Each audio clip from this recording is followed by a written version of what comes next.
Title: The Stillness Beneath. Year: 122,500,000. Era: Cradle of Titans. Author: Jeremy Levan. Rise of the Zodiac, Series 2025. Chapter 1. No one knew how deep the lake truly was. They called it Mirror Hollow.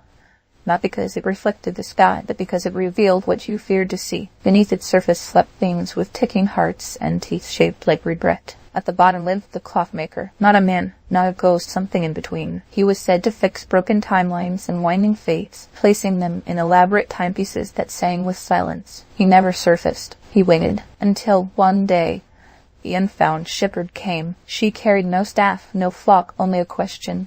Where did I go wrong? The lake accepted her and swallowed her whole. Chapter 2. The clockmaker found her floating, not breathing, but remembering. He rewound her to a moment of choice, of betrayal, not of others, but of self. She had once rushed toward praise, toward affirmation, toward any hand that promised she was enough, and in doing so she had disappeared. To seek validation is to place your reflection in someone else's mirror, the clockmaker whispered. He showed her clocks made of others' expectations, all ticking toward collapse. Her own clock was paused, waiting for her to reclaim it. But I don't know who I am without them, she said. Then be still long enough to hear your own rhythm. He set her down at the lake's bottom and left. Chapter 3. She waited. 1 day passed, then 10. Then time began to shift, not outside but within her. Clocks stopped echoing. Old names faded. Her breath became a drum, her heart a compass. And finally she rose, not out of desperation, but choice. She emerged from the lake with no applause, only clarity. The villagers saw her differently. Some feared her, some followed her. She led none. She simply walked. Where the unfound shepherd had once sought mirrors, she now carried glass to shatter. Where she once rushed, she now paused. Because horror isn't always the monster. Sometimes it's the silence we refuse to wait through. But patience is the bridge to self. And she crossed it, alone. Oh, and right on time. Title: The Story That Burned. Year: 122,307,692.3. Era: Cradle of Titans. Author: Jeremy Levan. Rise of the Zodiac, Series 2025. Chapter 1. The sleepless midwife carried no children, but birthed generations of revolutions. She walked with ink-stained fingers and sleepless eyes, delivering not bodies but truths. In every village, she whispered stories that weren't hers to tell, not because she sought chaos, but because she refused silence. In the city of Haldren, she met the chronomender again after 27 years and 1 betrayal. He had been her closest companion once. They had conspired to heal a fractured history by altering its keystones. But when it came time to risk the sacred hour, he had recoiled. She went forward and paid the price. He fled to fix smaller cracks, pretending the shattered didn't echo in his bones. Chapter 2. Haldren was decaying in beautiful symmetry. Its spires still gleamed, but its hearts had gone cold. A rebellion stirred beneath the clock towers, and the midwife came to deliver its cry. She offered the old story, the one about their broken promise, to the rising leaders. The chronomender confronted her beneath the city's sundial. You still think telling it heals anything? He asked. It heals me, she said, and scars me. She showed him her journals. His name was in every chapter, as architect and saboteur. They argued into dusk, but the bells didn't ring that night, because they had shattered from truth spoken too loud. Chapter 3. The rebellion began not with fire, but with readings. Public recitations of the unspoken past. Children asking parents about the sundial shadow. Old ones weeping at names they buried. The chronomender tried to leave, but couldn't, because betrayal leaves scars on both sides, and some wounds begged to be named. He joined her at the plaza, and told his side. Shamed, unforgiven, understood. Together they rebuilt the sundial not to measure time, but to reflect memory. Its hands no longer pointed to hours, but to names lost and found, and carved at its base. The story you're afraid to tell is the one that will set your wings on fire. She slept finally. He stayed finally. And Haldren listened finally. Title: The Gate Between Myths. Year: 122,179,487.2. Era: Bloodstone Age. Author: Jeremy Levan. Rise of the Zodiac, Series 2025. Chapter 1. The gate that hungers wasn't forged, it was grown. Rooted in old stone and older grief, it stood at the edge of a salted ravine, opening only for those who whispered truths they didn't want heard. Most avoided it. A few vanished through it. No one returned unchanged. The gatekeeper was a woman, with a brand of silence across her back. She had once lied for a king and watched an empire burn. Now she served the gate. Then came the archivist of regret, with scrolls sewn into his sleeves and a vow never to alter what he remembered. He arrived without fanfare, without deceit. Only purpose. "I'm not here to pass through," he said. "I'm here to help it rest." The gate pulsed and opened. Chapter 2. Inside the gate was a world of echoes, not visions, truths. Every time the archivist stepped forward, he witnessed a life he could have lived if he had chosen compromise over conviction. In one, he was wealthy but hollow. In another, beloved but beholden. In none was he at peace. The gate whispered, "You don't just change your path, you redirect your myth." He nearly collapsed under the weight of his own could-have-beens. But the gatekeeper steadied him. "Integrity isn't just a direction," she told him. "It's the ground you walk on, even when lost." Together they mapped the gate's hunger. It didn't crave souls. It craved falsehood. It fed on fractured truths. Till they fitted stories of wholeness instead. Chapter 3. A storm rose inside the gate winds of every light, ever swallowed by silence. The gatekeeper stepped into the eye, and offered her own greatest shame. The truth she never told the dying queen. It burned her, but it sealed the storm. The archivist followed with a scroll of unwritten apologies, truths he'd never shared with those he failed to protect. The gate dimmed, then slept, and when they emerged, no gate remained. Only a path, a simple dirt trail leading forward, unguarded, unnamed. People would walk it, not to escape, to remember, because integrity builds more than bridges. It lays a myth beneath your every step, and holds when the wind forgets your name.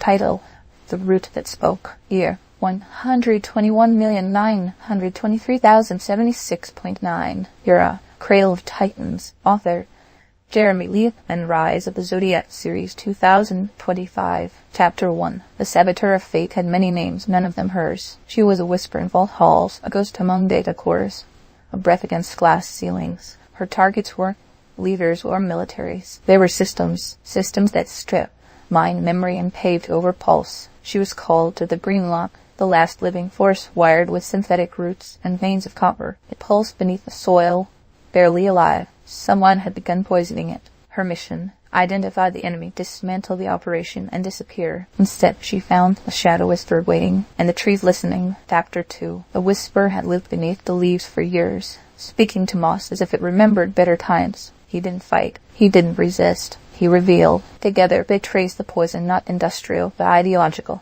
Leaks of apathy, policy files that justified destruction, laws designed to look like compromise. "This earth beneath you," he whispered, touching a cracked root. "It once danced in chaos and still made room for you." She had no rebuttal, only silence, and then a decision. She wouldn't sabotage. She would seed. At midnight, she broadcast forbidden footage, boardrooms drawing profit lines through treetops, elite families trading air quotas. The world stirred. Chapter 3. The saboteur went rogue, planted code in every major server, but not to destroy, to unite. Each signal drew eyes to the forest, not with outrage, with longing. Children wrote poems to roots. Artists carved windcaps. Old farmers built drones that planted instead of harvested. The forest pulsed brighter. Governments tried to buy her silence. She refused. The shadow whisper etched a path through the canopy in her name, and when she was caught, the world remembered and made noise. She vanished again, but in every green rebirth, her name bloomed, because espionage is not always about secrets. Sometimes it's about planting truth where only lies used to grow, and letting the wild reclaim it, for all who will follow.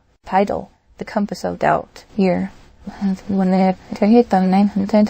Era: Bloodstone Age. Author: Jeremy Levan. Rise of the Zodiac series 2025. Chapter 1. The tear catcher walked the alleys of Crown Hollow with vials around her neck, each filled with tears not her own. She was a collector of sorrow, a weaver of whispers, in a city where injustice wore polished shoes and smiled in daylight.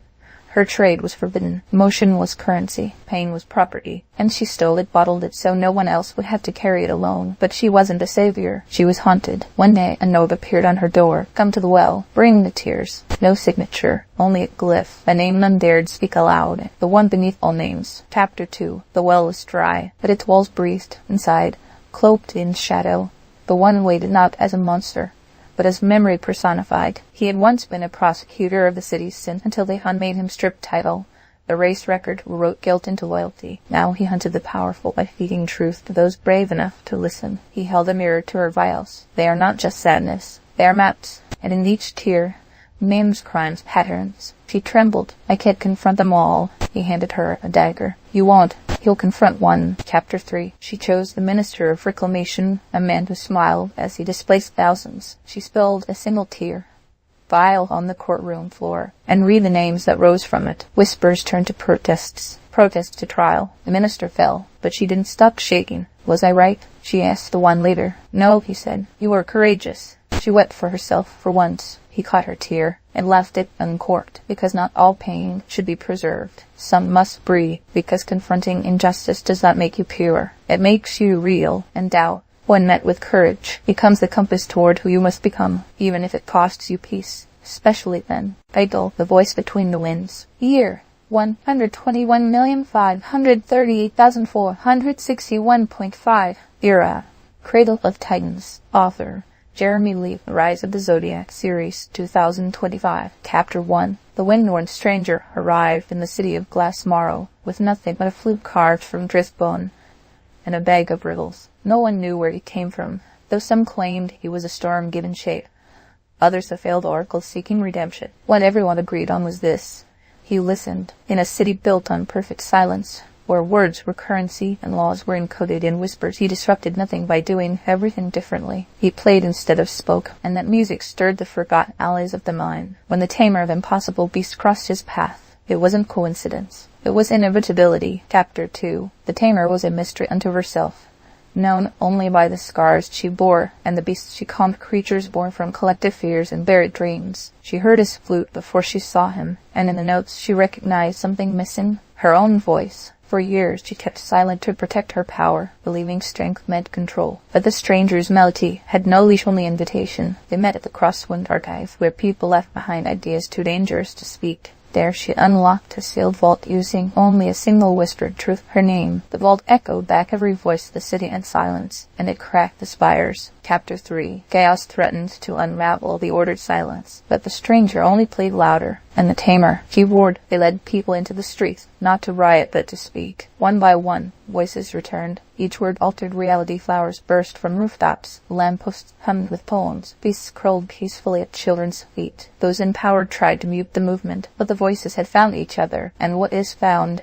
is not easily unmade. To know yourself, the stranger said in his first and final sentence, is to decode the universe's language, and every person a letter, a note, a spell. The city renamed itself Whispersky, and every street a stanza, because every voice matters, and silence is never neutral. Title: The Shelter That Devours. Year 121,538,461.5. Era. Bloodstone Age. Author Jeremy Levan. And Rise of the Zodiac, Series 2025. Chapter 1. The wildlife had seen more villages vanish than anyone should. She carried their stories in her voice, wrapped in riddles and sharp melody, each word a blade against forgetting. But when she reached Selloby, the town built beneath the earth to hide from sky plagues, no one wanted her voice. The people there prided themselves on survival, on silence. They had not left their caverns in generations. Above them something stirred, below them something waited, and she knew what that meant. They had mistaken hiding for healing, and what holds you back often looks like shelter. Chapter 2. The hunger that wakes had once been a god.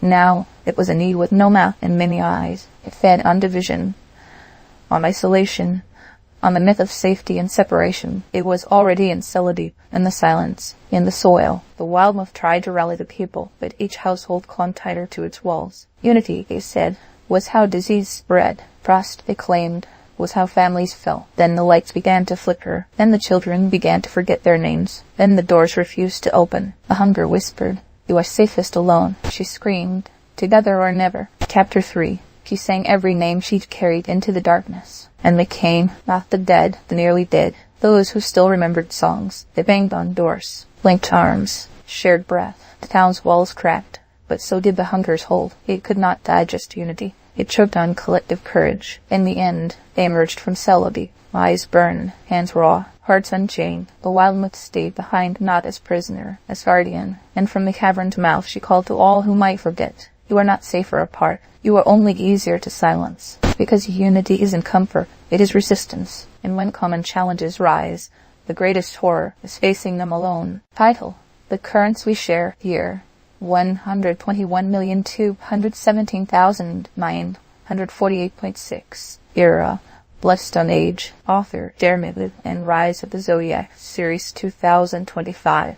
Chapter 1. The one who was written lived without a past. Every memory she carried had been edited by her enemies. her allies, even herself. The city of Marrowgate had built its walls high on curated history, and the greatest crime was generosity without approval. She remembered little, only that she once been someone brave. Now she dealt in secrets. She found herself drawn to the tide caller, a quiet figure who stood at the city's edge during every storm, speaking to waters that never answered. He gave freely, food to strangers, shelter to the hunted, words to the voiceless. In Marrowgate, that was dangerous, because to give without being told who deserves was rebellion. Chapter 2. They met during a riot sparked by bread. She dragged him into the shadows as guards fired tranquil bolts. "You're going to die for kindness," she hissed. He only smiled. "In truth, there is risk," he whispered. "In risk there is life." She stayed with him at night. He told stories. She shared none, but she listened, and when dawn came, she brought him maps of tunnels beneath the archive of censure. "Let's write something together," she said. He didn't ask why she helped. He only brought candles, and they began their theft of truth. Chapter 3. What they unearthed wasn't treasure, it was testimony. Files of suppressed generosity. Names erased for sharing too much. Deaths ruled accidental for kindness when approved. They leaked it all and ran, but the city did not fall into chaos. It fell into communion. Strangers opened homes. Rivals shared watchposts. Songs erupted where silence had reigned. The guards couldn't stop it, because you can't punish what multiplies by being given. She remembered her name then, and gave it away, not as confession, as offering. The tide caller vanished with the rising storm, but his voice remained in every wave, because generosity is not a gift, it is the tide, and we are strongest when we rise in each other's current. Title: The Echo in the Tapestry. Here, another 46.2 era. Cradle of Titans. Author: Jeremy Levan. And Rise of the Zodiac Series 2025. Chapter 1. The Riddle-master did not speak answers. She posed them layered, shifting, impossible riddles that sparked revolutions or stopped armies depending on who dared respond. Her mind was a library of paradoxes, her heart a compass with no true north. When the realm began to tear, not from war, but from unraveling purpose, it was she who was summoned. The disruptor came too, not invited, not announced. He crashed meetings and twisted expectations, his gift not in destruction, but in pointing where illusions lived. The kind of person who kicked over sacred stones just to see what crawled beneath. They were opposites, and bound. The threads of the cord had started snapping across the continent, threads woven into all life, and neither of them knew why. Chapter 2. Together they traveled to the Loom Vault, a buried temple of ancient weavers who once encoded unity into stone. There they found it. The original tapestry, frayed and humming with broken resonance. Each knot, a life, each pull, a choice. Someone or something was distorting it. Who benefits when we forget we're bound? The Riddle-master asked. Anyone afraid of being seen?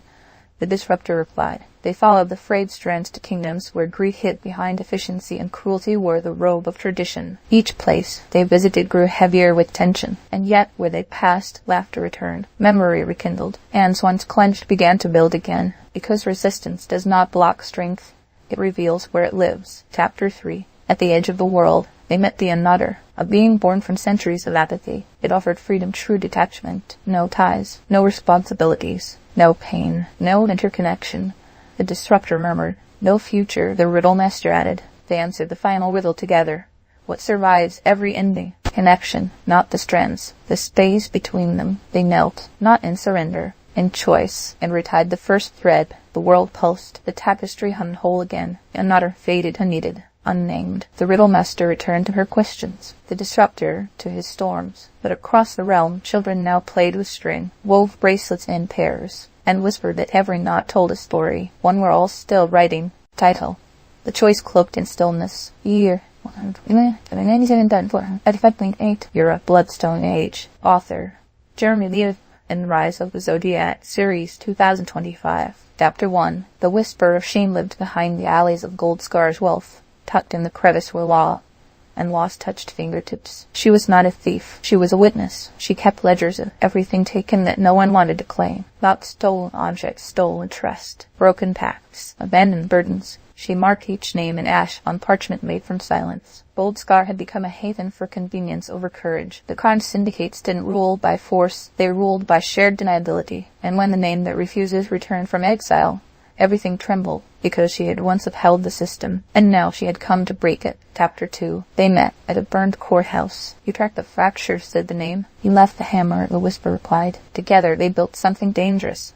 Accountability. A network of quiet calls. a map of ignored crimes. Aims once erased, now stitched to consequences. The name moved in shadows, striking deals with enforcers who'd once branded her a traitor. The whisper spoke through silence. They were making progress, until the firebomb. The underground safehouse lit up in blue flame. No one claimed it. No one looked, except them and their allies. Hesitation gripped the whisper. Do we keep going? The name held her gaze. Hesitation is not indecision, it's a choice cloaked in stillness. But we must choose. Chapter 3. They exposed one family first, the Kilmers. Beloved, connected, untouchable, but the evidence was undeniable. The city tried to defend them until their victims spoke, until their silence cracked, and the streets changed. Syndicates fell like dominoes, but not from war, from refusal. Every citizen who took responsibility for watching, for helping, for defending, even without guilt, began stepping forward. A chorus of quiet confessions. The city was rebuilt, not in walls, in eyes that met, in hands that reached. The whisper of shame became a keeper of deeds. The name that refuses became the name that stands. Because personal responsibility isn't loud, it's viral, and when embraced, it secures more than walls ever could. Title: The Root Beneath the Flame. Year: 120,769,230.8. Era: Cradle of Titans. Author: Jeremy Levan. Rise of the Zodiac series 2025. Chapter 1. The light bearer ran the orchard outside Guild Hollow. Each evening, she lit the way for wanderers too late or too lost to find their own feet. Her lanterns weren't just flame, they pulsed with stories, soft whispers of ancient wisdom stored in firelight. She used to be a poet, then a soldier, then a healer. Now she just kept the lights. The root tangler showed up barefoot one night, dragging vines through the dirt and murmuring about complacency. He claimed to be planting warnings, claimed the trees were asleep, claimed the soil knew more than the town. She offered him tea. He refused it, but stayed. Chapter 2. Guild Hollow was known for its routine. Sunrise, market, harvest, feast, repeat. When the wind shifted, they ignored it. When the birds stopped singing, they assumed migration. When vines began curling around street signs and whispering through the drains, only the root tangler noticed. Only the light bearer listened. Why us? She asked. Because everyone else stopped asking, he said. They traced the vines to the old fountain square, now cracked and humming with a soft green glow. At its center, a tree once ornamental, now pulsing, alive, and angry. Its roots wrapped the town's past in silence. It fed on forgotten intentions. She tried to shine light on it. It absorbed her fire, and hissed. Chapter 3. The town panicked, blamed the root tangler, blamed change, blamed questions. But the light-bearer gathered them by the lantern tree, told stories of when they used to adapt, when curiosity was not a curse. And then she whispered to the root, a poem, soft and unfinished. It listened and released the grip. The town bent, but didn't break. New paths were cleared, routines were written, and the lanterns burned brighter, now not just to guide the lost, but to remind the settled. Sometimes the thing you tried to leash is already riding your back. Better to face it, aim it, and walk with it into the unknown, hand in hand with the root, and with each other. Title: Feathered Oath. Year: 120,576,922.9. Era: Bloodstone Age. Author: Jeremy Levan. Rise of the Zodiac series 2025. Chapter 1. The Feathered Oath wasn't a person. It was a vow passed through bloodlines, etched onto blades, whispered beneath breath in moments when no hope remained. Once it belonged to generals, then to spies. Now it belonged to her. She was called nothing and answered to no one except the weak. The kingdom of trust had fallen into tyranny masquerading as structure. The leaders built towers of iron truth and threw dissenters from the top. Leadership had become a pedestal, one climbed by stepping on the backs of others. She moved through the shadows of their war rooms, leaving behind feathers soaked in oil and truth. And always one phrase: live or fall. Chapter 2. Her next target was General Vance, a man celebrated for victory, not vision. His troops bled for his speeches. His people starved while his monuments rose. She infiltrated his stronghold disguised as his new archivist. She brought no dagger, only stories. She showed soldiers their own faces in forbidden files, those he called weak, lazy, replaceable. She told cooks the names of villages left unfed because the speech ran long. She whispered facts, not rumors. Spread like fire. And Vance. He blamed her, but the army began asking questions, then making choices. And when she was caught and brought before him, she didn't flinch. You mistake control for leadership, she said, and fixing for healing. He raised a blade, and his lieutenant stopped him. Chapter 3. The feathered oath vanished in the chaos that followed, but her symbol remained, not etched in stone, but in deeds. The shield without allegiance and movement. Not a man rose in her wake. Troops swore to protect the people, not power. Leaders who pushed down were stripped of rank, Those who lifted others rose, not by force but by call, and across the land, feathers began appearing on doorsteps, not as threats, as promises, because true leadership is not built on the silence of others. It is forged in the voices we help rise. And healing, it begins where fixing finally ends, with hands open and wings remembered. Title: The Compass of Dust. Year: 120,384,615.4. Era: Cradle of Titans. Author: Jeremy Levan. Rise of the Zodiac, Series 2025. Chapter 1. The Masked Smith never crafted for war. His masks were mirrors worn not to hide, but to reflect. Each one was forged from desert glass and the stories of those brave enough to tell him the truth. When conflict erupted in the oasis town of Rishon, where caste and coin determined worth, the council demanded masks that could conceal allegiance. They wanted to blend the elite with the impoverished. They wanted peace, not justice. He refused. Instead, he made only 2 masks. One was blank, the other was his,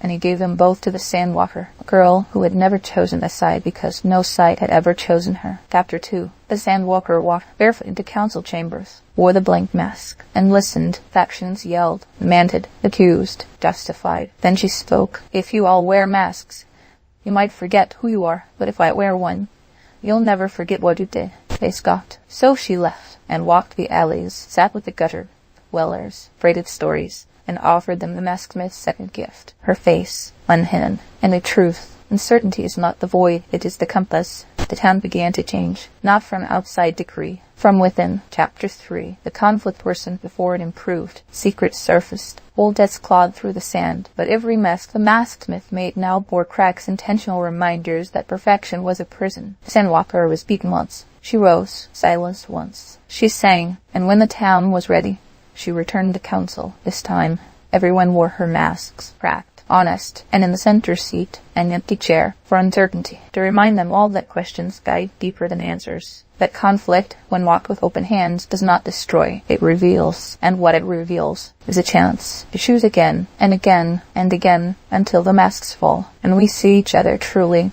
Title: The Price of the Dream. Year: 120,256,410.1. Era: Bloodstone Age. Author: Jeremy Levan. Rise of the Zodiac, Series 2025. Chapter 1. The archivist of dreams had once been a child of shattered tones and melted maps. He was raised in the library of ash, where knowledge was rescued, not taught. Every page he touched held ghosts. Every idea came at a price. He learned that history could lie, but the struggle to preserve it never did. Now the world teetered again. Empires devoured empires. Truths were written before ink dried. And somewhere in the ruins of the Bonklate Mountains, the Oracle called, not for a warrior, for him, because some dreams don't return without being burned in blood. Chapter 2. The journey was brutal. He lost his tools to a flood, his notes to wine thieves, his courage to silence. But he pressed on, not because he believed he would succeed, because he believed he had to try. He reached the Oracle's gate starving, frostbitten, and half mad, but she welcomed him not with answers, with questions. Why do you want to recover the lost codex? To remind us we failed before and rose again. And what if you fail? He hesitated, then answered.